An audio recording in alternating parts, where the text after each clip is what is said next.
आज मी मालवणी खाजा बनवण्याचा बेत केलेला आहे, तर व्हिडिओ पूर्ण पहा।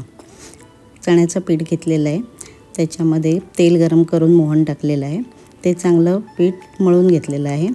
नंतर त्याच्यामध्ये पाणी टाकलेलं आहे, पूर्ण पीठ मळून घेतलेलं आहे, एक घट्ट गोळा बनवलेला आहे। त्याच्यानंतर ते पीठ थोडं थोडं हातात घेऊन त्याच्यात छोट्या छोट्या लाट्या बनवलेल्या आहेत, त्यामुळे ते आपल्याला तळता येतील। आणि तेल गरम ठेवलेलं आहे करत, त्याच्यानंतर त्याच्यात त्या लाट्या टाकलेल्या आहेत, ते चांगल्या खरपूस भाजून घेतलेल्या आहेत।